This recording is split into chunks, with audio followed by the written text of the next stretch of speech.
There we are, another episode of TigerBait Live right here. First, what was this? Third week of July, SEC Football Media Day week. A lot to discuss. Brian Kelly, of course, blew it out on Monday. I've watched wall-to-wall coverage of SEC Football Media Days. If you're paying attention to our YouTube channel, you see that we've loaded up every football coach and many of the marquee players. And so we've got a lot to discuss about what the coaches in the league have said, what the predictions are going to be as far as how the teams are expected to finish. That and a lot more. Recruiting, I think, we're not done with big news that could be coming LSU's way in the coming weeks. They're going to be hosting a lot of recruits at the end of the month. And so all that and more right here on TigerBait Live. Welcome in, buddy. Good to see you, Michael. As always, hope everybody doing well as we get into the latter part of July. It is a sobering comment and thought when I tell those little kids out there, you're going back to school in less than 3 weeks. LSU football practice, I'm still looking at August 5th, 6th range. So, Mike, we're a couple of weeks away from the Tigers reporting and us to start going out there and watching practice and being your eyes and ears. Got some tidbits, number changes for a lot of the guys since I've last been here. Keishon Butte getting number 7. Nobody has said anything about 18. I don't know if that is going to be discontinued or released at a later date at the start of camp, at the end of the camp. You think it is it being Mike Jones later in the later? I don't know. He's wearing number 6 now. And then the last thing, Jay Johnson has survived a big. This was a groundswell. You always get these guys in here, Mike. And, of course, he's got players on the team. He's got incoming recruits. He's got junior college players. LSU survived that. A lot of young studs coming in, and this guy is a workaholic, and he will make it work. So all of that and, of course, recruiting tidbits and some stats that are going to throw you for a loop tonight, folks. Here we go, Nurse Court. Let's go. Best show in town, she says. Glad to have you in, Nurse Court. Kenny Futch says hello to Nurse Court. Kenny Futch says, good evening, Buddy and Mike. Kristen Connor, hey, y'all. Paul Dumerville, good evening from sunny South Florida. And Kenny Futch, who? Mike Jones. And so, and then Ed O earlier asking if you were going to be here tonight, and of course you are here. So that covers everybody so far. And by the way, do me a favor. If you enjoy the show, absolutely, you guys have really been helping us with the algorithm. Hit the like button. On YouTube especially, and on Facebook. Those of you that are watching us on Facebook, we do broadcast live, simulcast to both platforms. We do think you get a better viewing experience on YouTube. But either way you watch us, please hit the like button, share it to your social media, share our show to other message boards and Facebook groups. Very much appreciative when you do that. And, of course, we're here each and every week thanks to Pride Roofing, our major title sponsor, the official roofing company of TigerBait.com. And what a run they're having right now. I've got 4 more guys that I've got to get free premium TigerBait for a year, guys who called Pride Roofing and asked for the free roof inspection and that they were referred by TigerBait. And so they're getting TigerBait premium for a year. And so just in time for those guys for football season, because like Buddy said, maybe somewhere around the 5th or the 6th, we're thinking, based on a Sunday, Labor Day weekend football kickoff. You back that, so many days, and you can figure in when they're going to practice with some off days, some scrimmages, and so forth. So we're not far away. And before we went live, Buddy and I were talking about, tomorrow you're going to get the vote of the media that are there in Atlanta for media days. And Buddy seems to think they're going to be picked third. I don't know they're going to be picked third. I think they're going to get a 4th place, but maybe maybe they will get a 3rd place. But if it is if it's up to Brian Kelly, I bet he wish he would get a 4th. Well, look, it's irrelevant, of course, whether you make a all SEC team, an all American team, or predicted 2nd, 3rd, 4th, whatever. We know there's a logjam behind Alabama in the West, and there's going to be a logjam behind Georgia in the East. But such an exciting time as you get, and you can, and look, a guy got jealous because I said Nurse Court and Danny Girl and Ray and all these women that are so big Tiger fans. And I say, yeah, they're all hot. Let me tell you what, folks, if you're not pissed at your energy bill and you're not hot, then I don't know where you're living, because this has been something that all of us are handling.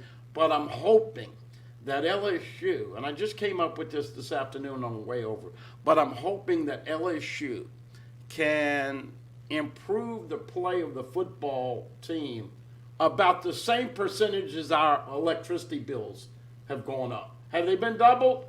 Mine was through the roof. Okay. They can't double wins because they had 6. But this is the interesting part to me, and I thought the fact that Brian Kelly did such a great job of explaining his mindset, how meticulous he has been going about putting this staff together, having to rebuild a roster that was, let's be honest, a big hot mess, going through the transfer portal. Nobody knows right now how those kids in the transfer portal are going to play in Tiger Stadium, but the potential is there. And Mike, as you know, with recruiting, they learned a lot of lessons. A lot of answers have come forth from Brian Kelly about NIL and other things. And I think the question is not if Brian Kelly is going to win at LSU. The question is how much and when. And look, all the coaches, including Saban, all of them, I haven't heard one guy not say Brian Kelly is a professional. I looked up what Nick Saban did when he was at Michigan State before he got to LSU. And the real question about Brian Kelly as he enters this year, can he win a big game? Can he beat a top 10, a top 5 team in Tiger Stadium on the road? And we're going to be here for the whole long haul, and we appreciate all of you guys and girls out there following us as well. It is a very exciting time, in my opinion, Mike. Guys, somebody said your mic's a little low, but it looks fine on my meter. So I think Mine? Yeah, you're good. Okay. Say it again, buddy. Yeah, I'm good. Yeah, you're good. You're good. Okay. Guys, one thing that is obvious to me, and I said it on your show earlier today, is that I think, man, when you look at, as you watch each coach come up, you realize how stellar the coaches are in the SEC. And so when we talk about the SEC West and how crazy that's going to be, the last place team in the SEC West, whoever it ends up being, is going to be a good football team. Unlike the East, where you're going to have Vanderbilt, Sure. But so what's going to be the difference between your last place team in the West, wins, losses at the end of the year, compared to the second and third place team? I mean, is there going to be a log jam where you got 3 teams that maybe have the exact same record? I mean, it could really be like that, and I think a lot of people are seasoned on that. So I think that's why a lot of people were, early on, Vegas having LSU at 6.5 wins. I think 7-5 is the low mark. I'm going 8-4. But they've got to stay healthy. Need to know who the center is. Would like to have a quarterback separate themselves, and I think, look, the sky's the limit. Good special teams play. But look, you and I were talking about earlier, we still don't know who the starting center is going to be and how good he's going to do it. But I think there's some bodies there that they can get. They've got some possible answers. And the beautiful thing about the schedule this year, of course, is that, look, and I know people ask me this every week, why are you downgrading Florida State? Well, first of all, Brian Kelly has played Florida State 3 of the last 4 years. I think his familiarity with their personnel and their coach is a positive. I think it's really a positive to be playing in the Superdome with a fan base that is going to be thirsty, hungry. The insatiable appetite they have for every little nugget now. That is going to be a raucous crowd, and LSU is going to be a 6-point favorite in that game. I would just predict it, 4 to 6 points. They're going to be a favorite. They should not lose to Florida State in New Orleans on the Sunday night of September 4th. How tough of a ticket is that going to be? I don't know. I'm not hearing a whole lot of clamp. I think fans are going to arrive late to they're all of a sudden they're going to realize, man, I want to go to that. Because a lot of people still aren't. It's not registering to them that the next day is Labor Day. Right. You know, they're like, oh, I can make a whole weekend out of that. Well, And they're Florida gonna State- decide too late, and they're gonna have to pay crazy prices to get tickets. Florida State sold their allotment, but you know a lot of LSU fans went over to this site, so who knows? Of course, second week, as we've alluded to, is going to be a great week for Baton Rouge and the universities getting together with the bands, the pageantry, the tailgating, all the things. Brian Kelly really endorsing it, saying it's going to be a great game, a sellout ticket. And then week 3 is really, I think, the first litmus test that you get this year, hosting Mississippi State at 5 o'clock in the afternoon. So that puppy is going to just start to be getting dark as you get into the fourth quarter. And we know what happened the last time Mississippi State came in to Tiger Stadium. They put 625 plus passing on Pelini in that defense. But what I was saying about LSU second or third or fourth is that I think when you see A&M, what's going on with the last couple of days and the guy getting arrested, and of course he's been obviously suspended right now. I don't know if that's going to be indefinitely. Get ready for how weak that's going to be. Well, he'll be back, but the point of it is that they're a hot mess right now. Kiffin is going to tell you that he's replacing a lot. Well, do we know what the firearm was in that vehicle? I don't. Wouldn't it be something that ends up being an AR-15? Yeah, well, that's your look. I don't know about all. But my point is this. You were talking about 6.5 and 7, all the Vegas numbers. The whole week they've been saying, and this, of course, is SEC Network and ESPN, LSU expected to win 7.7 games. I think, and you think, that's a more legitimate number than the 6.5 and 7 that we heard earlier. But I think the way he's carried himself, the fact that LSU's got playmakers, they've got weaknesses, how easily is he going to be able to hide those weaknesses until this team comes up? And after 4 weeks, this team ought to be playing at a pretty high level. Yeah, I agree. Preston chimes in, hey, Mike, any interesting football podcast coming back? Well, it's a video cast, and Preston's show will be back probably early in the week, the first week in August. We're trying to figure out that date, but Preston's LSU Football Fix show will be back on the first week in August, so he'll be back, and a lot of you have been asking when his show's coming back, so there you have it. He will PG rated, Mike. Yeah, Preston. Preston guy, PG. Yes. Let's see what else we got here. BK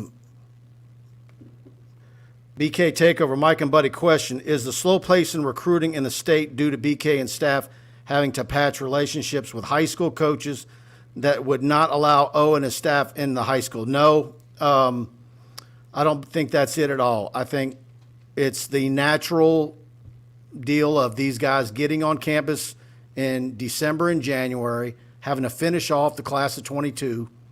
I think a lot of the die was already cast with multiple of the kids. You weren't going to get the 2 quarterbacks. We already saw what happened with the younger Alsbury, and now we wait to see what Jayden does on August 4th. We fully suspect him to leave. The previous staff had issues with Tackett Curtis. Whether they handled that right or not, I tend to think that they did okay. They wanted to see the kid in person first. They wanted to have him at camp, and they got frustrated in Manny. And I honestly agree with Ed Orgeron and his staff and Blake Baker on that one back then. I don't know why we continue to have to address this each and every week. And I'm not talking down the PK takeover or whatever, but did they bring in people on the transfer portal that had LSU ties that wanted to be here? Did they get 2 DBs from Arkansas that'll come in and go start? Did they go get Tremont Shorts and Miles Frazier that had some affinity? Yeah, but we're talking about this class. I know it, but everybody's acting like he's not taking care of the class. Well, he damn sure took care of it in the transfer portal for those that wanted to come back. We said it 100 frickin' times. 2023 in this state's down. It is down. Quit acting like it's Marilyn Monroe or his favorite, I Dream of Jeannie. Laura Rutledge, by the way, on the SEC Network, bringing back overtures of her. But my point is this, Mike. Arch Manning, Eli Holstein, some of these Tackett Curtis, you weren't going to get those guys. And I just think as long as you get back and reestablish in-state for 2024, I don't think people should. And by the way, this is the problem. Because we do these shows and you get these questions, and if I answer truthfully, it feels like it makes it look like either sour grapes or I'm denigrating those football players. Right. Okay? And especially Arch Manning. Okay?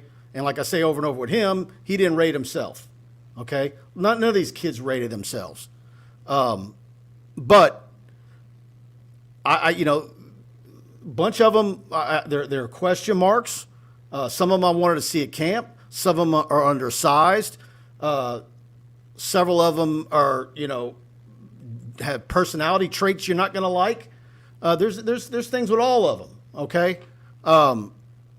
But in the end, if you lose a Shelton Sampson or you lose a Zalance Hurd, or you lose a Kai Prin, then the people who are wringing their hands about, I'm gonna help you with your pity party. Yeah, but look, as we have been saying, did Jamar Cain just bring in a couple of weeks ago 4 D linemen that are all top 100 players, top 150 players?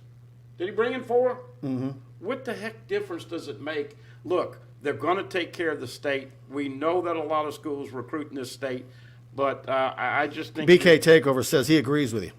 So yeah, he knew you weren't fussing at him. No. Okay. Dane Bergeron, hey guys, Mike, you need to have some intro music for your show. Yeah, I need to up the ante a little bit. I'm gonna work on. Is it legal on these shows? A little music? Well, it has to be freeware. It can't be. You can't use real music because then you get flagged with copyright. And I know where Dane's going next. Don't do it, Dane. You and Dane have had some spicy. Yeah, I know where he's going now, and it is sure as hell ain't gonna be disagreements. Sweet Home Alabama. Leonard Skinner. Here we go. Your guy, Brian Madeir. Hey guys, by Stinky's Monday opening day comments, it sure looks like he also thinks LSU has hired another clown of a football coach. What? Who's Stinkies? Is he talking about Stanky? Sankey? Oh, Brian. Brian, one of these days you are going to belly up to the bar and admit that you're wrong. Brian is a basher of 3 stars. We read the list last time we were here, 25 3 stars, and there were some pretty good football players, a lot of them in the pros. And he calls Kelly the leprechaun. I will say this that Brian Madeira said, and I said it earlier, Mike. How soon will it be? Let's just ask the question tonight. How soon will it be that Brian Kelly at LSU beats a top 10 team, regardless if it's in Tiger Stadium or on the road? I think this happens this year. It may. Carl the Cat Dunn. Nice to see y'all, Mike and Buddy. It's time to rebuild the wall at LSU. Kind of what we were just talking about. Let's see how it all plays out in the end. By the way, and let's see. I want to see what Matt House's linebacker haul looks like when all the dust is settled on his high school signees and whatever transfer portal kids he has in line, and what the total depth chart looks like. I think your biggest focus right now should be offensive line, and so we're watching Zalance Hurd. Is he on the clock? We're going to see. Guys, do me a favor. We got a big group in here tonight. Please, if you're enjoying the show, hit the like button. It really helps us. And, of course, if you're not already subscribed to us on YouTube, hit the subscription button and that notification bell. We've got a lot coming your way once fall camp starts just weeks away. And, of course, we're here each and every week. Thanks to Pride Roofing. Let's go ahead and hear from Alex and Mike. Hi, I'm Michael. I'm Alex. At Pride Roofing, we handle commercial and residential work. TPO, shingle, and metal inventory. We got it. Property still in disarray from the recent hurricanes and hailstorms. Insurance claims? No problem. But Pride Roofing is the official roofer at TigerBait.com. In fact, notify TigerBait, and we'll give you a free roof inspection. And on top of that, you get a free year subscription. Call 855-PRIDE-16. Se habla español. There you go, Mike and Alex, Pride Roofing. As always, big big deal that they're going to continue to roll out their big promo. You call them at 855-PRIDE-16. Say you heard about them on TigerBait. Anywhere in South Louisiana, all the way to the Texas border, the Gulf Coast of Mississippi, of course, North Shore, based in Albany, all the way up to Jackson, Mississippi. They'll get you taken care of. Say you heard about them on TigerBait, and they're going to pay for you to have TigerBait premium free for an entire year. And nobody does it better than the fine folks at Pride Roofing, commercial or residential, metal roof, shingle roof, anything you need. They've been telling me about some of the jobs they're doing. And, Buddy's also been over there and seen what they're doing in Albany. And they ask you to come by. Swing by their shop right there on Florida Boulevard in Albany. Job well done is a job done with pride and by pride. Mike sent me some pictures. They have reinvested a ton of equipment. Now, everybody knows about the Crown Metals acquisition, and that has totally changed the metal roofing business. A lot of their competitors doing business with them because it really expands what they can offer. But he sent me some pictures of some new equipment, and man, they just continue to reinvest. You're not going to see him on every TV commercial in Baton Rouge. Mike Kirby is our local salesman, 225-445-1071. Went to school with Mike Scarborough and Mike Faraday, and does a great job. Call him personally. Of course, Tammy and Yessie handling the insides, Alex and Mike and all of their great staff. But Mike, they have really, really done a fantastic job. And as we know, we are always having some trepidation as we get into the latter part of August and in September with us dodging tropical storms and hurricanes. Trust me, we've had a lot of people call them after hurricanes. You will not be disappointed. Not only are they great people, they take great pride. You'll take great pride. Give them a call today, 855-PRIDE-16 in Baton Rouge, 275-2041. Trey Guy, Mike, when do you think the Louisiana guys we're talking about will commit? Zalance Hurd, Shelton Sampson, Kai Preen, Tyree. We don't have firm dates on all those guys. I thought Kai Preen might have gone down before now. I think if it was 100% up to him, he probably would have been by now. But I know that kid absolutely loves LSU, and so we'll see on him. Shelton Sampson is supposed to be there at the end of the month at LSU. I know a lot of people are kind of worried because he's going to go to A&M and whatever little deal that Jimbo's got going on, but he's also going to be at LSU. So, and Zalance Hurd, I've been saying it for 6 weeks, ever since camp. I believe LSU is in great shape with him. Real tight with Will Campbell. How about those two left tackles? Will Campbell, I still think he's going to start at left tackle. We know Emory Jones is coming in here like a bulldozer trying to get the too deep. And let's not forget, you worry about center, but let's not forget Garrett Dellinger, Marlon Martinez, Xavier Hill, Anthony Bradford, Cardell Thomas. All those guys are in the mix because Shorts and Miles Frazier were your two inside guards at left guard and right guard in the spring. Of course, Cam Wire, Marcus Dumaville at right tackle. Got to get some depth at left tackle. We always ask this question, and Brian Lazar and I always used to ask it. How much depth are you going to have on the offensive line? And will you have 10, which is a good replacement at each spot, or are you going to have 8, where you got a guy play both tackles, both guards, and, of course, center? This is going to be interesting to see how quickly that inexperienced line can come together and gel, Mike. Absolutely. I tell you what, too, I talked to one of my sources in Texas today, one of the offensive linemen in the state that we have talked about for a while and kind of said maybe he's a guy that needs to get a lot bigger and stronger, and with this staff take him.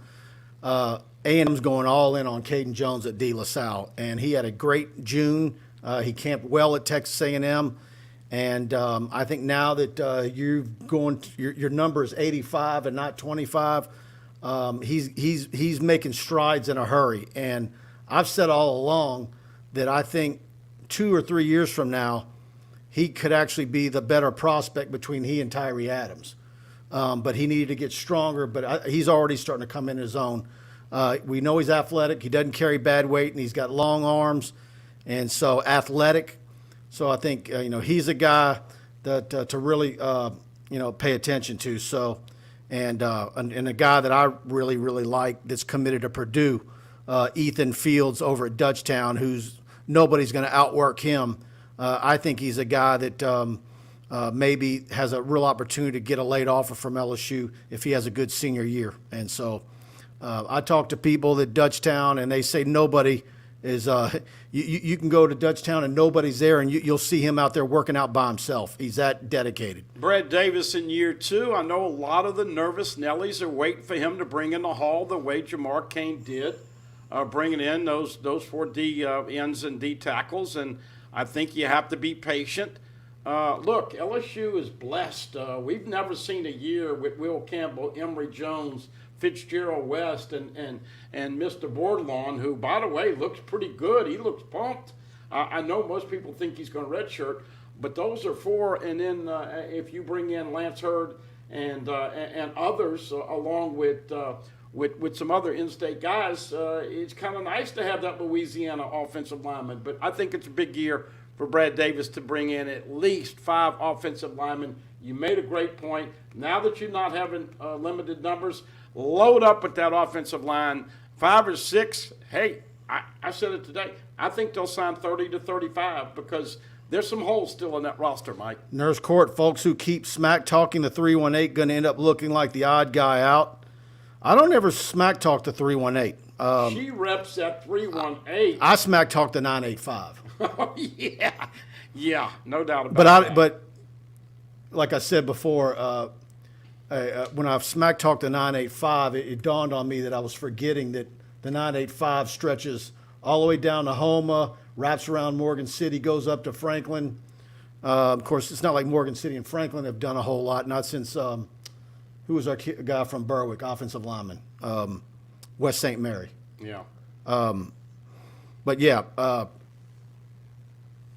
I give 985 trouble every now and then. I just hope, and I keep saying this, but I know it fills up time on Spaces and Twitter and all the other places, but gosh, it'd be nice to see the LSU fan base not each other so much and get on the same page. I do think as Brian Kelly has got that locker room together, I think if you start winning, and look, I was thinking on the brain, Mike, who do you think will be the first top 10 opponent? We asked a question earlier, will he beat a top 10 teams this year in his first year at LSU? Who do you think that opponent will be? I've got a pretty solid answer.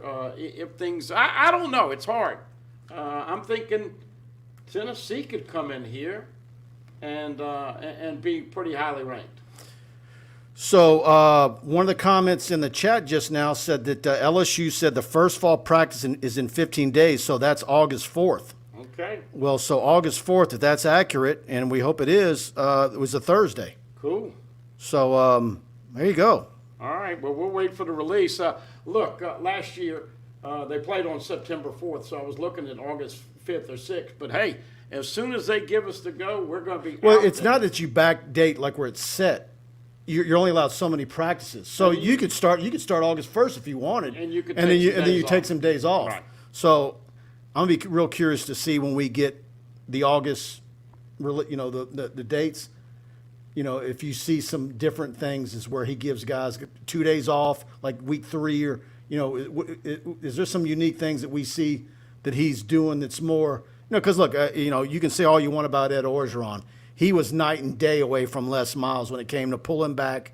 I know a lot of people perked their ears up a few days ago when Brian Kelly said that he watched the UCLA tape and the team didn't have their legs, that they were beat. And I get it, but don't forget, they had to go to Houston and practice before they made their way to Los Angeles. So that could have been part of it. But I don't think there's any doubt about it that Brian Kelly is going to be very, very smart about the way he practices the team, pulls back on them, and wants those guys to have their legs. And like he said multiple times on Monday, he wants those guys to be fresh for late in the season. Jay Johnson, do you think he fared okay? By the way, Brian Lazar did a very, very detailed and thorough wrap-up of after the dust settled on the Major League Draft. Go check that out on TigerBait.com. Go subscribe. Try us out for $1 for a week. I think you'll be happy with the site. And as always, choose the annual package versus the monthly. You're getting 3 months free when you do that. 0858 came through his heart procedure. I know a lot of people on the site were praying for him, so I know he appreciates all of that. Roscoe, a radio legend, we got news. Mike and I got news this afternoon while we were doing the show that he has passed. For any of you who listened to Jimmy and seen Jimmy the last few years, Roscoe, obviously for the last 20-plus years, big part of Baton Rouge radio. And I got to say something about my friend Carl the Cat. You know, I always give him hell about the Coke bottle glasses and all, but really, one of the nicest LSU fans that you've ever met. And if everybody could be... Where does he rate amongst Baton Rouge area officials now? You got your ratings yet? I think Carl's got a chance to get into the top 50 this year. All right. Carl's moving up. Yeah, moving on up like the Jeffersons. By the way, did you see Arkansas's quarterback, KJ Jefferson? He's kind of talking. He's going like, hey, I think I'm as good as anybody. This is going to be interesting. And, Mike, I got to add this, and we'll get to more. But, you know, I was watching the championship game, the replay on the SEC network, and just analyze and inhale and consume this, folks. Stetson Bennett comes in there as a walk-on, wins the job. They win a national championship. The 5-star Jayden Daniels has to leave Georgia to go play at West Virginia. And we're trying to figure out what's going to happen with these 4 guys at LSU. You don't know, folks. You just never know how it's going to play out. And that $64 million question, Mike, having 4 quarterbacks, is it going to be an asset or a problem in trying to figure out which 2 that you focus on at the beginning of the season? You can't give 3 guys reps with the ones all the way through the fall camp. You just can't do it. Yeah, it's got to have an offense predicated on the assets of the main 2 guys. I'm just wondering, man, what do you do? Because there's a date somewhere along the line, and he probably has a hard date number where he knows at this point I've got to give the majority of the reps to somebody. And what if at that point he still doesn't see where anybody separated themselves, and really maybe one separated themselves, but between the other 2, there is no difference. Because not all 3 quarterbacks, and I'm just, we're not talking Walker Howard in here, but the 3rd guy is not going to get in as many reps as the 2nd guy, and the 2nd guy is not going to get the reps with the ones. So, but my point was, who would have predicted Stetson Bennett would beat out Jayden Daniels and send him packing? I don't know one person on this earth other than Stetson, his mom, his dad, his girlfriend would have thought that. Yeah, and so that's why you get into this whole deal, and we keep talking about LSU's situation where you say this guy does this good, the other guy doesn't do that so well, this guy has drawback is this and that, and does it really come down to the guy that maybe isn't the most gifted, but is the guy who's not going to make the mistakes and make the right decisions? Is that how it's going to be? That could very well be it. Let's see what we got here. Yeah, Preston says, don't be cowards, make your starting quarterback. But I am not doing that. Typical Preston, jumping the gun. We hadn't even seen him in practice, and he wants somebody to... Preston likes the shiny objects. Unbelievable. Yeah. Nurse Court says, love hearing the 205 weight on Jayden. Do you notice that? I have heard that rumored. I will say this. If he's 205, Walker Howard's 225. Wait a minute. Come on now. You asked him. Mike was the one. That's a Les Miles number. Specifically asked Jayden Daniels. He wouldn't tell me. About Jayden. Well, no, I think he admitted to 185, but we haven't seen him since the end of spring. This is what I try to tell people when they start arguing about the quarterbacks. And he's been doing some bro science if he's 205. Well, look. I looked at him, and he's got skinny legs. Now, he runs fast as hell. But if he put on weight, it's got to be upper body. And we talked to some kids. I don't think he had the fat to replace into muscle, 15 or 20 pounds. Do you? Yeah. He didn't have any fat. I'm calm, man. So, hey, bottom line there's is some this. funny math going on, Nurse Court. Well. Yeah. Something's funny, man. Those kids, I ain't even saying it. Let's see what we got here. Yeah, BK takeover, be prepared for a 2 or 3 quarterback system. That could happen. Not 3, but it could be a 2. And if the one is Miles Brennan or Nussmeier, well, if it's Miles Brennan, let's say, you got to believe there would be some plays for Jayden Daniels. Absolutely. Yeah. Absolutely. And then, look, if Miles Brennan doesn't have the success, they know that Miles Brennan can flat out spin the football and make the throws. But what they also know is that he's not an RPO guy. He's had propensity to have problems with pocket poise when the pocket collapses. And so, but you don't have anybody on that 4 that has it all right now. And Walker doesn't have the experience. And, of course, we know Nussmeier did some great things. So it's going to be fun to try and figure out. But you keep, talking about when's it going to say. I want to know how these coaches, and I want to ask Coach Kelly, do you bring these guys in after the first week and say, okay, this is what we're looking at, and you need to do this to get more reps? I mean, or do you not communicate and keep everybody in the dark? I mean, how do you work that quarterback room? Because I did verify, Mike, if somebody gets the screaming Reds and wants to transfer, you pretty much can go to wherever you want as long as you get there before the start of school. So in other words, let's say Nussmeier, who, of course, was adamantly professing, hey, I'm an LSU Tiger, I've got ties, I'm not going anywhere. But if he got mad and wanted to go somewhere, SMU, Texas Tech, whatever, what my guy told me today is that he could do it at this late date as long as he did it before the first day of school. Yeah, but he wouldn't be eligible to play. He said he'd be eligible to play because even though there's an unwritten rule that says you can't, lawsuits, they're not holding anybody to this. NCAA doesn't do well in court, Mike. Guys, do me a favor. Again, hit the like button, please, please. It very much helps us out. And let's see. Yeah, it's on LSU's Twitter, 15 days. So 15 days. Okay, well, good deal. big thanks to who put that in the chat. Let's see. I'm rolling. Guys, give me a minute. I'm scrolling up.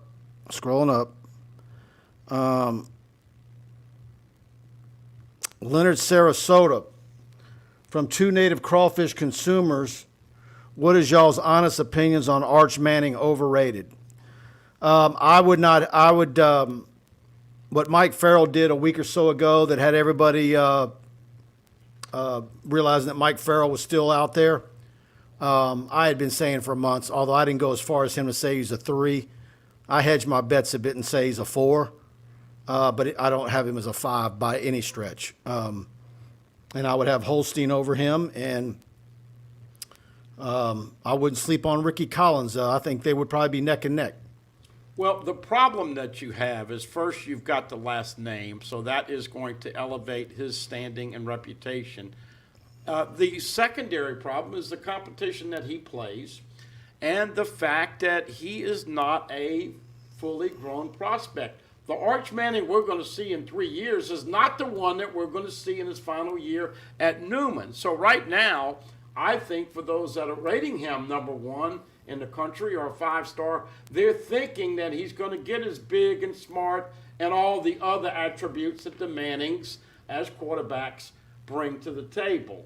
That all being said, he's going to be at Texas, and at some point he will be competing in the SEC. So, who knows if it's going to be 2025 or 2024. But I think it's hard to know what Arch Manning is going to look like in 2 or 3 years. But right now, there's no way I think he's the best quarterback in the country or even in this state at this present time.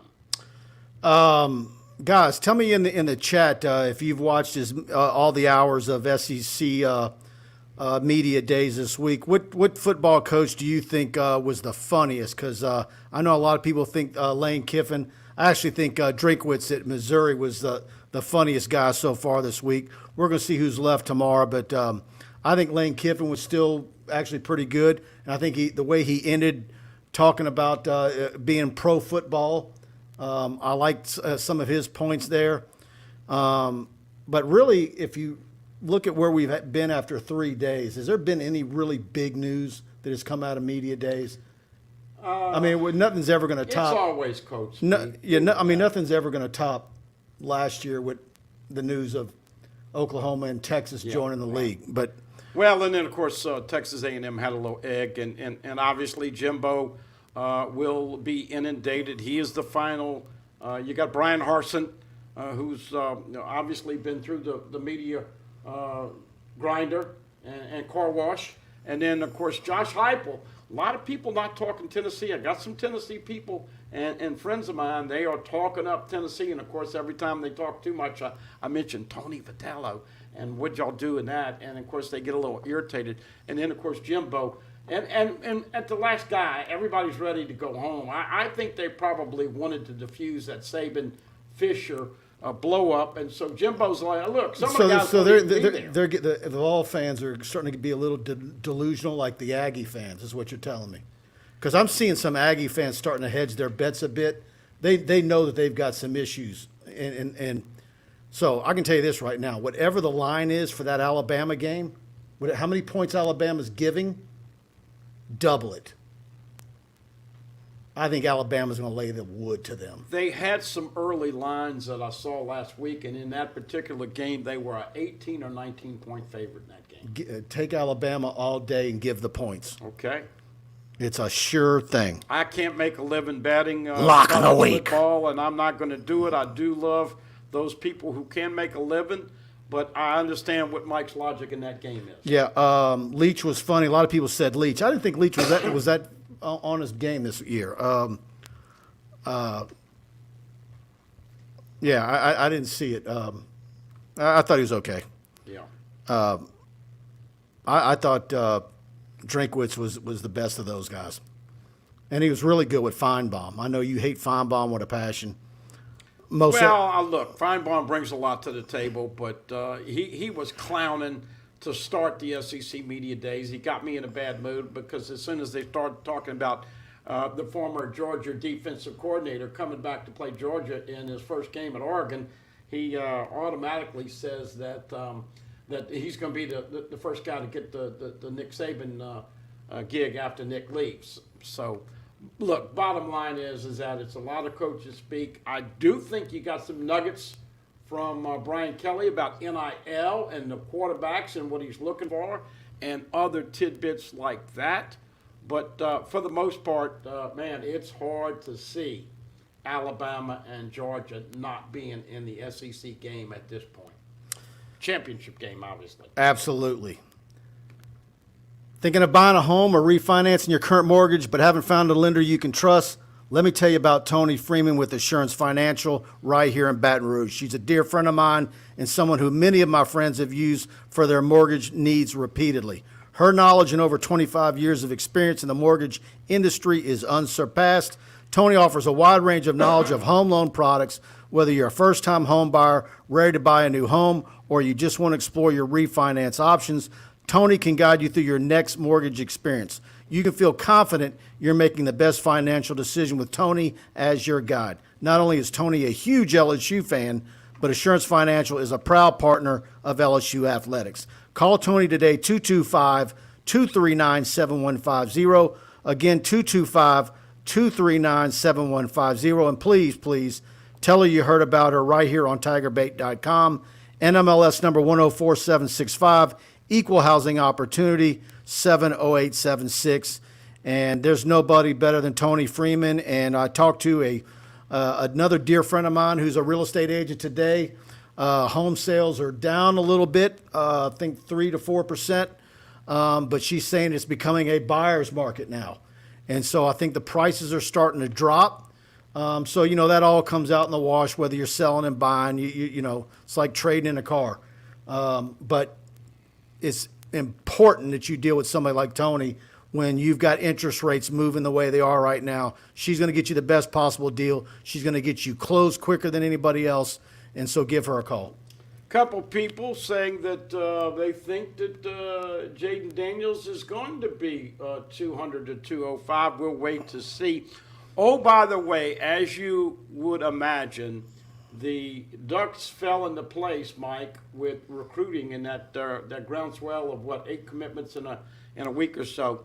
A lot of number changes. 7 Banks from Ohio State's going to wear number 1. Mekhi Gardner, who wore 22 in the spring, is going to wear number 2. Of course, we know that Greg Brooks, who wore 12 in the spring, is wearing number 3. Obviously, Jayden Daniels, number 5. I can't wait to see what he looks like. Jay Ward, number 5. He leads the DBs that are on the LSU team. He's got 5 INTs coming in to this year, the same as Joe Fouché. Both of those have 5 INTs going into this year. Mike Jones Jr. going to wear number 6, and I know he's getting back to that. He's worn that number before. Noah Cain, did you see the way he looks in that LSU picture? I did not. 21, Dalton Hilliard's old number, 5'10", 2 1/4. But Mike, I'm going to give a stat about the running backs later on in the show. And I will just say, when you look at this football team, a lot of these guys have great potential. But Noah Cain's only scored 2 touchdowns rushing in his career. John Emery's only scored 7 touchdowns rushing in his career. And oh, by the way, the three guys that we all know are very dependable, Josh Williams, Trey Bradford, and Armani Goodwin, none of those have scored a touchdown yet at LSU. So I think having some explosion, some consistency, and better play at the running back. Really, LSU played running back last year. TDP was hurt most of the first half part of the year. Emory didn't play. That's a position they got to get better at, Mike. Absolutely. Andy Whitaker. Mike, did you see what J-Boy, that's Jake Crane, said about Brian Kelly? I did. I posted that video on our Tiger Den message board. He says LSU has more potential than Bama under Brian Kelly. I get what Jake was saying. I think what and it's kind of what we were saying all along when it came to whether it was replacing Les Miles or replacing Ed Orgeron after a couple of bad seasons. You know, there really is, kind of wanting that guy who's just going to be meticulous, no cartoon character, highly intelligent, program guy, driven, and that's the kind of guy that LSU needed at this time. And as long as it really, if LSU continues to make hires like that in the future, beyond Brian Kelly, LSU should always be successful. And so I think that's what he's getting at, because LSU is the only game in town. You don't have a major D1 power in the state. You don't have Alabama and Auburn. You don't have Texas A&M, and plus TCU and Baylor and Texas Tech and everybody else in the state of Louisiana. Look, UL Lafayette under Napier did some nice things by their standards, and Louisiana Tech has been good at times. And, of course, there's been some very good FCS schools in the state at various times. But LSU is the only game in town in a talent-rich state. And if you do a good job at LSU, you should always be a national power in finishing in the upper, more in the upper third, upper quarter, upper eighth. I mean, you should really, at LSU, you should never have 7-5 seasons. You do that, and you're asking for a pink slip. Who's the LSU coach that Brian Kelly has been compared to, affiliated to, the dots connected with in the last 6 months? Former coach. No, it's Saban. Okay. Nick Saban was 49 years old when he came to LSU. Got out of the shadow of Tom Izzo at Michigan State. Mark Emmert gave him a $1.2 million a year deal, first time ever for college football coaches. That started the open checkbooks, and Jimmy Sexton started making a ton of money. But Saban, Joe Dean didn't like that. But Saban was 49.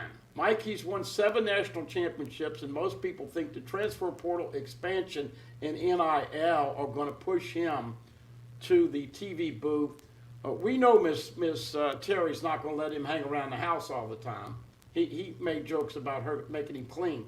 But Saban's only got 2, 3, 4 max good years. Brian Kelly is here at 60. And everybody's freaking out because he's thinking outside the box. He's acting differently. He said something that was noteworthy this weekend. They asked him about the difference with LSU Notre Dame. And he said it's recruiting. It's every day. He said, I FaceTimed 3 guys today while I'm in Atlanta. It's every day, 24/7. You listen to the Notre Dame people, they weren't talking about that. And by the way, some coaches, that's trudgery to them. I think he likes it. He's embraced it. It's not like it's something additional has been added to his plate that annoys him. I think he enjoys it. One of the things that was said, oh, he's going to be a fish out of water. That's a culture shock. He's not a fit. Man, I have seen nothing that leads him to believe he isn't liking everything that he's either consuming or his interactions with Louisiana people, the culture. I'm sure, he probably wished the temperature was a little bit, colder, like even all of us who were born and raised here. But I don't see where that bothers him. But even if that was an adjustment for him, it's not an adjustment for most of the staffers on it that he's got. And he's feeding off of that. Now, listen, folks, I got to tell you a true little funnyism here. Curly Holman and I had this discussion many years ago when he said, Bud man, the 3 F's in my world are football, fighting, and frickin'. Literally told me that. You heard what the 3 F's are for Brian Kelly? What? Football, family, and food. And he said, you know what? It fits me well. Maybe I should have been down south all this time. This is a guy that is re-energized, and I firmly believe, without knowing this to be fact, it is opinion, I think he's working harder. I think he's having more fun. And I think all this stuff in Atlanta with SEC Media Days, he's gobbling that up. I think he's enjoying all of it. And because everybody is in on the same mindset, accountability, it may take him a year or two and another recruiting year, but guys and girls out there, kids listening, your Tigers are moving back up like the Jeffersons. And you know what? You get, and then the question, Mike, as we posed earlier, when's he going to be the top 10 team, and when's LSU going to play for the SEC championship? I got 2 super chats I got to get to, buddy. AYS Sports, Blake Ruffino with a $1.99 super chat. Big thanks, Blake. He says on a scale of 1 to 10, what would you rate Brian Kelly? On a scale of 1 to 10? Yeah. At this point? On a scale of 1 to 10, thoughts on BK? Or if I guess you want to rate him on a scale of 1 to 10, I'm gonna. Do you give him a 10? I mean, give him an 8.5, a 9. Let's be honest. I mean, look, is there anything that's been a problem that's like a major deal where he stubbed his toe? I am incredibly impressed with just how meticulous and how every little I has been dotted and T has been crossed. But the bottom line, Blake and Mike, as we all know, is this is window dressing. This is looking through a catalog, trying to figure out what dress you're going to buy or what place you're going to go to. This is not anything that you can put and say that's a W or an L. That real judging starts the night of September 4th. But I am very all in on the way he's going about it.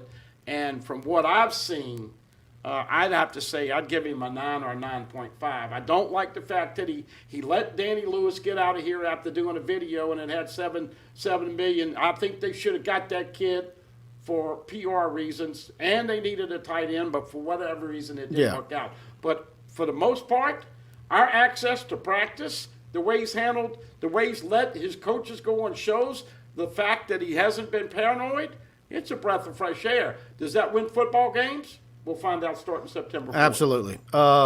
Dane Bergeron with a super chat. Big thanks, Dane. Who is the next big name to commit to LSU?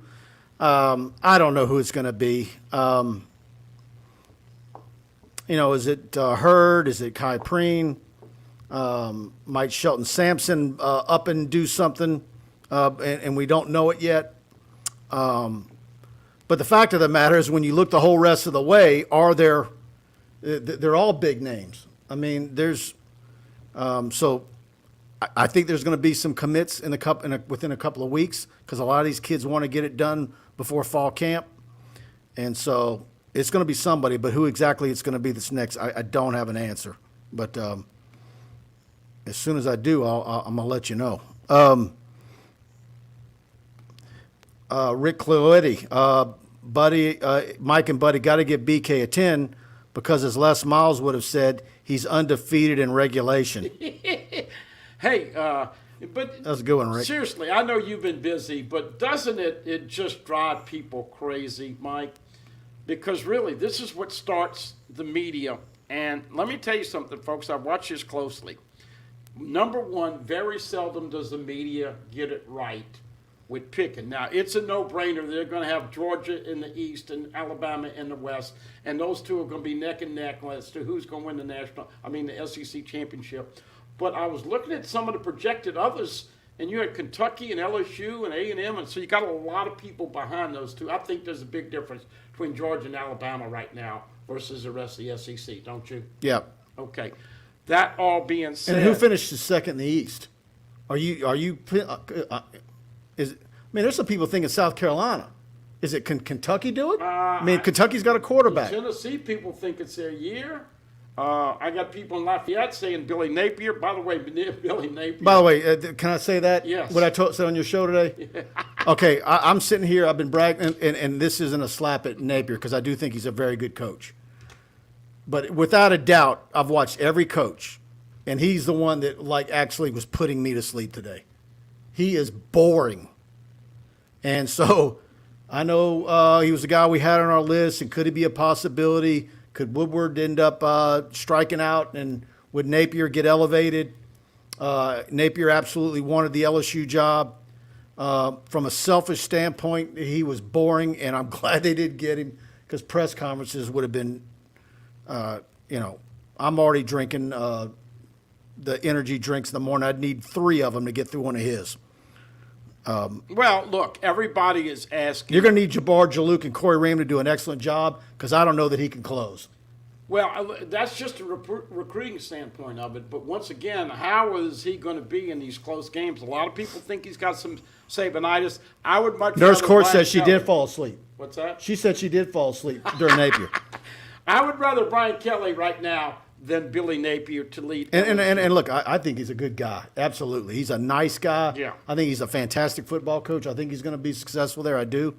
If he's not successful there, then something is really, really wrong at Florida because look at all the failures they've had. That will be how many in a row? 4? Well, remember this now. Miami is putting a boatload of money in NIL, so they are going to come back. And Florida State, Mike Norvell. I know you thought highly when LSU was looking for a new coach. I can't wait to see what LSU and Florida State. I hope it's going to look the way I think it's going to look, which is LSU would win by double digits. And by the way, and what did I say when people were getting after me because I was the Cristobal guy that first night after Orgeron? Of course, I'm also the only guy who was dropping BK every week. And people said, what do you keep mentioning him for? But Cristobal was the guy. I thought he was the one that was the one you could get. A lot of people didn't like the fact that he wasn't a coordinator. Maybe Woodward didn't like him because they thought he was basically like Ed Orgeron, a guy who always didn't need to have 2 great coordinators because he was never one. But what did I say? I said, guess what? If he's the guy that Alabama fans covet to replace Saban. And Feinbaum said that yesterday. He went on ESPN and on First Take or one of them shows and got into it. He said it about 10 different guys. That's why I get irritated. No, but he is the guy they want. So they want Cristobal. He's ingrained in Miami right now. They want him to have success at Miami, and then they think he would be the guy they would go after if Saban retires. Look, let's see what he does at Miami. He has, once again, got some scars on his resume. By the way, I got to give a shout-out to Blake because you kept pushing Cristobal, and one of the nights Blake was getting ready to do his show, and he said it. What's under my crystal ball tonight with the LSU coaching thing? And, hey, one thing about it, I'd love to play poker with F. King Alexander and Joe Oliva, but I wouldn't get on the table with William Tate IV and Scott Woodward. I'd probably have a better chance When you against see Joe and King. when you see these LSU coaches drop William Tate's name, they're not doing it just because that's their boss and they want to do that. They're doing it because it's real. When LSU hired him from South Carolina, I've got multiple media friends that have covered the Gamecocks for years, and they all knew him as sports guys because of how invested he is and interested in sports that Dr. Tate is. He is absolutely huge for all LSU athletics. Ha! Talk about Unlike the previous guy and a few others in the past. F. King Alexander. NASA man, that weirdo. F. King Alexander, and I call him Frick, as in Frick King Alexander, literally gave speeches, and there was jealousy with academics towards athletics. This guy has been smart enough to realize everybody does better. You get more money, you get more grants, you get more unity when your athletic teams win championships, because that's what people live vicariously through, much more so than academic grants. It is bad that there are copy problems and holes in the walls and all that other stuff. But how many times do we have to say what Hap Laude said? Mike, you're not going to get 100,000 people in Tiger Stadium to watch Joe Burrow take an English test. You're not. Academicians hate it. That's the reality of the situation. Yeah, absolutely. You see all the stuff BK Tate wants a successful athletic program. Absolutely. He is big time, loves sports. You see all the stuff that Kim Mulkey does with him, and that's another one. Talked about when Kim Mulkey got the job, and I said it on this show, and talking, I became real tight with the guys that cover Baylor throughout that whole process.